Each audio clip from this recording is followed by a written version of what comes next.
Welcome to the introductory presentation of the mysteries of the kingdom. The keys to the mysteries of the kingdom were given to us by Yeshua Messiah 2,000 years ago as he spoke them on the streets of Jerusalem to the people. He spoke the mysteries of the kingdom in parable form, and they were hard to understand. As he spoke and taught, he brought the spirit of the word down from above through words, numbers, and metaphors that are contained in the parables. The parables are inextricably connected to every chapter and verse of the Bible. We have not been able to fully see this connection because we have not been able to fully access the keys to the mysteries of the kingdom. When the dots of the parables are connected, the mysteries of the kingdom are revealed and unlock all the questions in the Bible from Genesis to Revelation. This presentation is the introduction to the unlocking of the mysteries and connecting the dots of the mysteries to specific scriptures in Revelation, Daniel, the prophets, and all the books of the Bible. There is a man who has spent 7 years and thousands of hours of study in the parables. He has unlocked the mysteries of the kingdom and has finally deciphered Daniel and Revelation so that both of these books agree and support one another and show us the kingdom of heaven as they were purposed to do. His name is Paul Mueller, and the work he has done has only been according to and based upon the words of Messiah that he spoke in the parables. The following presentation is the beginning introduction of what will be shared in future video presentations. We present the mysteries of the kingdom. The mysteries of the kingdom. The Bible references Matthew chapter 13, verses 11 to 13. He answered and said to them, "Because it has been given to you to know the mysteries of the kingdom of heaven, but to them it has not been given.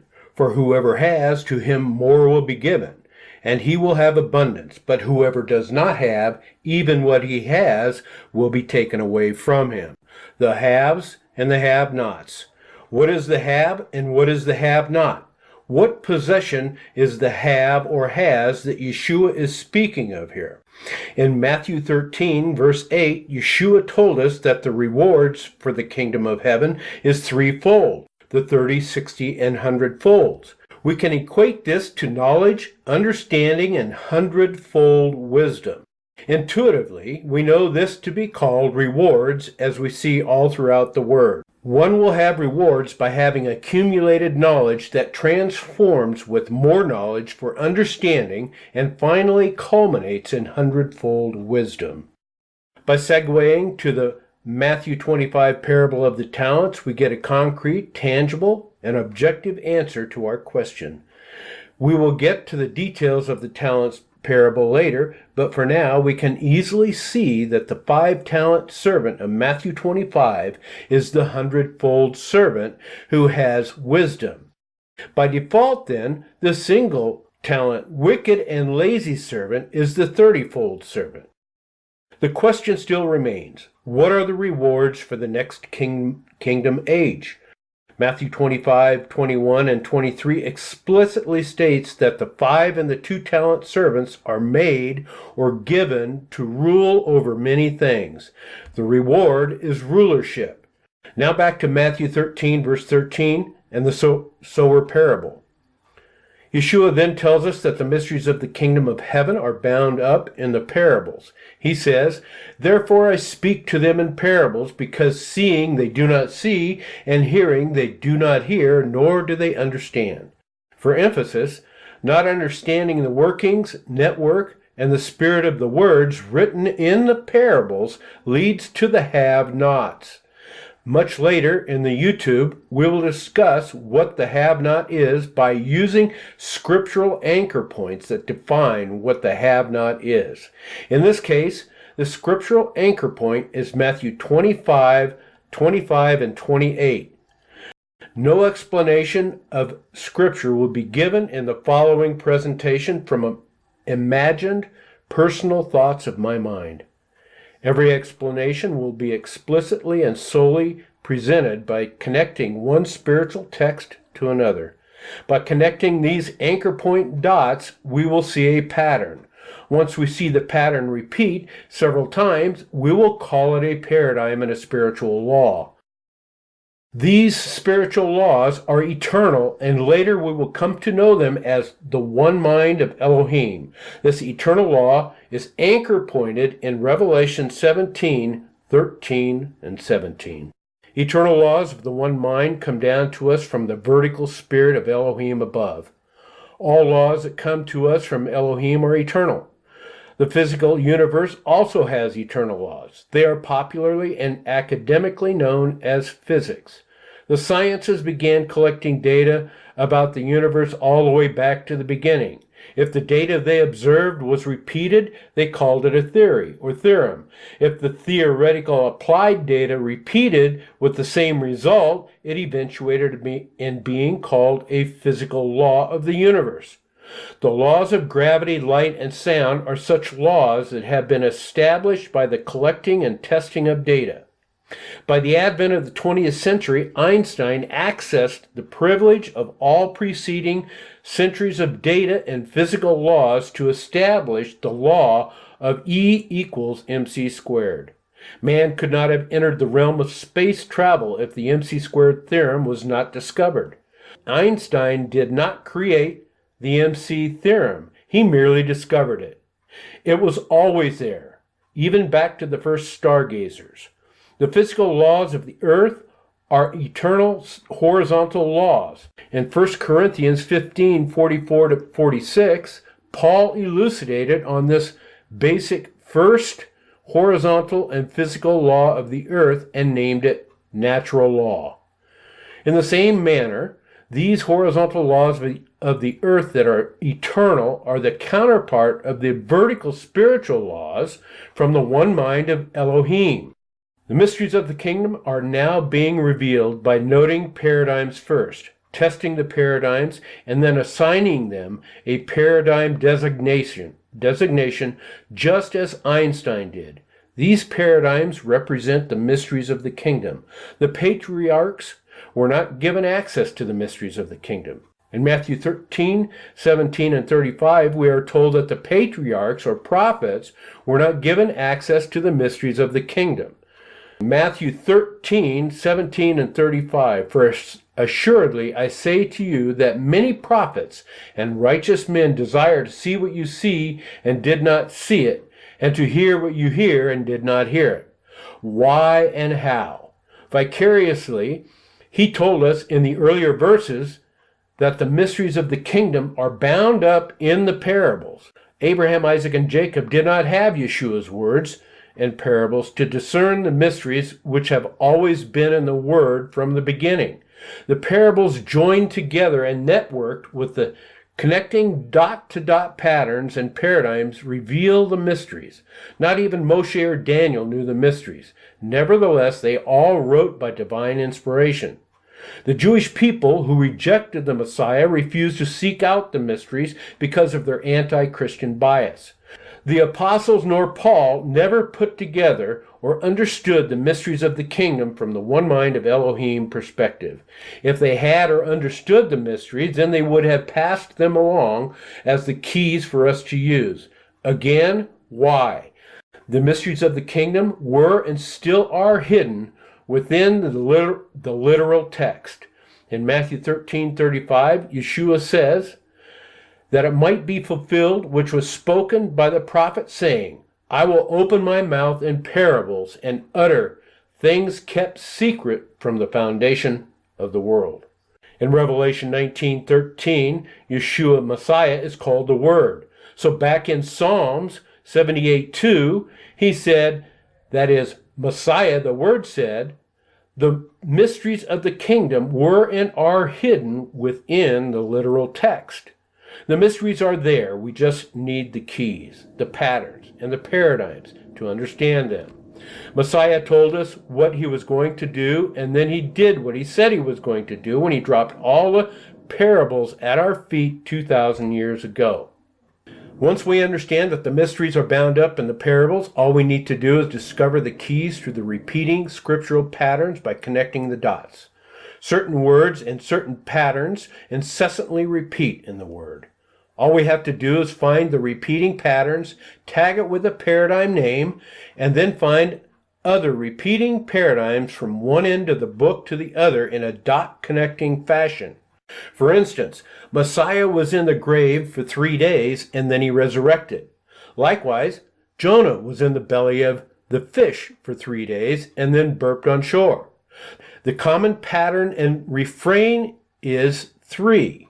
Therefore, the number 3, when used in the context of 3 days, no matter where it is written, it is a hidden message underneath the literal text that carries a meaning, idiom, or paradigmatic expression of a 3-day resurrection. No matter what the literal text is portraying, there is a secondary hidden mystery and dark saying underneath the literal text. Number 3 expresses the eternal spiritual law of resurrection to new life that is vicariously expressed in hidden mystery form.